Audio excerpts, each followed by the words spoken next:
ಭಾಷಣ ಮಾಡ್ತಾ ಇದ್ದಾರೆ ಸೈನಿಕರಿಗೆ ಧನ್ಯವಾದ ಸಲ್ಲಿಸಿ. ನೋಡಿ, ಅವರು ಏನಾದ್ರು ಮಾಡ್ಲಿ, ಅದನ್ನ ರಾಜಕೀಯವಾಗಿ ಲಾಭ ತೆಗೆದುಕೊಳ್ಳೋದು ಇದು ಯಾರಿಗೂ ಕೂಡ ತರವಾದ್ದು ಅಲ್ಲ. ಆದ್ರೂ ಕೂಡ ಈಗ ನಾನು ಈಗ 3 ದಿನದಿಂದ ಈ ಕದನ ವಿರಾಮ ಘೋಷಣೆ ಮಾಡಿದ್ರು. ಈಗ 4 ದಿನಕ್ಕೆ ನೀವು ಕದನ ವಿರಾಮ ಘೋಷಣೆ ಮಾಡುವಾಗಿದ್ರೆ ಯುದ್ಧ ಆರಂಭ ಮಾಡಿದ್ದಾದ್ರು ಯಾಕೆ? ಏನಂತ ಯಾವ ಉದ್ದೇಶ ಇಟ್ಕೊಂಡು ಯುದ್ಧ ಆರಂಭ ಮಾಡಿದ್ರೆ ಆ ಉದ್ದೇಶ ಈಡೇರಿದ್ಯಾ?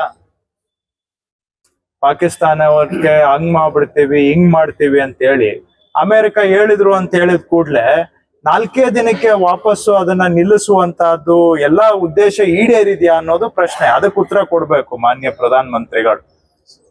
ಯಾವ ಪರ್ಪಸ್ಗಾಗಿ ಈ ಕದನವನ್ನ ಆರಂಭಿಸಿದ್ರಿ?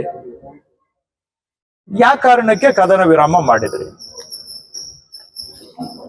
ಇದು ನಮ್ಗೆ ಕದನ ಆರಂಭ ಮಾಡಿದಾಗ ಹೇಳಿದ್ರಿ ಅವ್ರಿಗೆ ಇನ್ಮೇಲೆ ಈ ದುಸ್ಸಾಹಸಕ್ಕೆ ಕೈ ಹಾಕಬಾರ್ದು, ಆ ರೀತಿ ಪಾಠ ಕಲಿಸ್ತೀವಿ ಅಂತ. ಈಗ ಪಾಕಿಸ್ತಾನದವ್ರು ನೋಡಿದ್ರೆ ನಮ್ಮದು ಮೇಲ್ಗೈ ಆಯ್ತು ಅಂತ ಅವ್ರು ಹೇಳ್ಕೊಳ್ತಾ ಇದ್ದಾರೆ. ಹೌದಾ ಇಲ್ವೋ? ಅಲ್ಲ, ಇದು ನಾನು ಹೇಳ್ತಾ ಇದ್ದೀನ ಅವ್ರು ಹೇಳ್ತಾ ಇರೋ ಮಾತು? ಹಾಗಾದ್ರೆ ಪಾಕಿಸ್ತಾನದವ್ರು ಹೇಳ್ಕೊಳ್ತಾ ಇದ್ದಾರೆ ನಮ್ದು ಮೇಲ್ಗೈ ಆಗಿದೆ ಅಂತೇಳಿ ಅಂತ. ಹಾಗಾದ್ರೆ ಯುದ್ಧ ಹೋಗಿ ನಾವು ಏನು ಸಾಧನೆ ಮಾಡಿದ್ವಿ ಅಂತ ಈಗ ಅದಕ್ಕೆ ಉತ್ತರ ಕೊಡ್ಬೇಕು ಪ್ರಧಾನ ಮಂತ್ರಿಗಳು ಅಂತ ನಮ್ದು ಆಗ್ರಹ.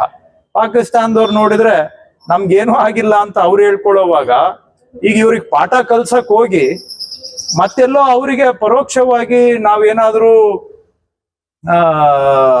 ನಾವು ಅವರಿಗೆ ಸಹಕಾರಿ ಆಗುವಂತ ಒಂದು ತಾತ್ಪರ್ಯಕ್ಕೆ ಬರಬಾರ್ದು. ಅನೇಕರು ಪ್ರಶ್ನೆ ಮಾಡಿದ್ದಾರೆ. ಈಗ ನಾವು ತೀರ್ಮಾನ ಮಾಡಬೇಕು, ಕದನಕ್ಕೆ ಹೋಗೋದೇ ಆಗಲಿ ವಾಪಸ್ ತಗೊಳ್ಳೋದೇ ಆಗಲಿ ನಮ್ಮ ದೇಶದ ಹಿತ ಮುಖ್ಯ. ಅವರು ಅಮೆರಿಕದವ್ರು ಹೇಳಿದ್ರು ಅಂತ ಹೇಳಿದ ಕೂಡಲೇ ವಾಪಸ್ ತೆಗೆದುಕೊಂಡ್ ಬಿಡೋದು ಇದು ನಮ್ಮ ದೇಶದ ಹಿತದ ಪ್ರಶ್ನೆನಾ? ಯಾರ ಹಿತಕ್ಕಾಗಿ? ಈ ವಿಷಯವಾಗಿ ರಾಜಕೀಯ ಬಿಜೆಪಿ ಮತ್ತು ಕಾಂಗ್ರೆಸ್ ಏನ್ ರಾಜಕೀಯ ಇದ್ರಲ್ಲಿ ತಾವು ಹೇಳಿ ನನ್ಗೆ ಸ್ವಲ್ಪ. ಏನ್ ರಾಜಕೀಯ ಹೇಳಿ? ನೀವ್ ಹೇಳಿದ್ರೆ ರಾಜಕೀಯನ? ಹಾಗಾದ್ರೆ ದೇಶದ ಪ್ರಜೆಯಾಗಿ ಒಂದ್ ಪ್ರಶ್ನೆ ಕೇಳ್ಬಾರ್ದಾ?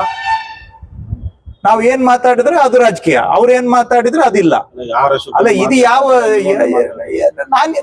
ಅವ್ರು ಮಾತಾಡೋದು? ನಾನು ದೇಶದ ಪ್ರಜೆಯಾಗಿ ಮಾತಾಡ್ತಾ ಇದ್ದೇನೆ. ಅಮೆರಿಕಾದವ್ರು ಹೇಳಿದ ತಕ್ಷಣ ನೀವು ಕದನ ವಿರಾಮ ಘೋಷಣೆ ಮಾಡಿ ಸರಿನಾ ಅಂತ ಕೇಳ್ತಾ ಇದ್ದೀನಿ. ಏನ್ ತಪ್ಪಿದ್ರಲ್ಲಿ? ಹೌದು, ಭಾರತ ತೀರ್ಮಾನ ಮಾಡ್ಬೇಕು. ಈಗ ಕಾಶ್ಮೀರ ವಿಷಯದಲ್ಲಿ ಅಮೆರಿಕಾದವ್ರು ನಾವು ಮಧ್ಯಸ್ಥಿಕೆ ವಹಿಸ್ತೀವಿ ಅಂತ ಹೇಳ್ತೀರಿ. ಹಂಗಾದ್ರೆ ಕಾಶ್ಮೀರ ಏನು ಇಂಟರ್ನ್ಯಾಷನಲ್ ಇಶ್ಯೂನಾ? ಕಾಶ್ಮೀರ ಭಾರತದ ಅವಿಭಾಜ್ಯ ಅಂಗ ಹೌದಾ ಇಲ್ಲವಾ? ಹೌದಾ ಇಲ್ಲವಾ? ಆಗಿದ್ದಲ್ಲಿ ನೀವು ಇವತ್ತಿಗೆ ಅಮೆರಿಕಾದವರು ನಾವು ಮಧ್ಯಸ್ಥಿಕೆ ವಹಿಸ್ತೀವಿ ಅಂತ ಹೇಳ್ತಾ ಇದ್ದಾರೆ.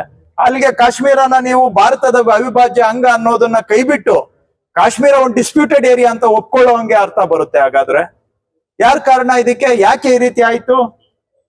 ಅದ್ರ ಹೆಸರಿನಲ್ಲಿ ಇವತ್ತು ಮತ್ತೆ ಏನೇನೋ ಭಾಷಣ ಮಾಡೋದು ಅದು ಇದು ನಡೀತಾ ಇದೆ.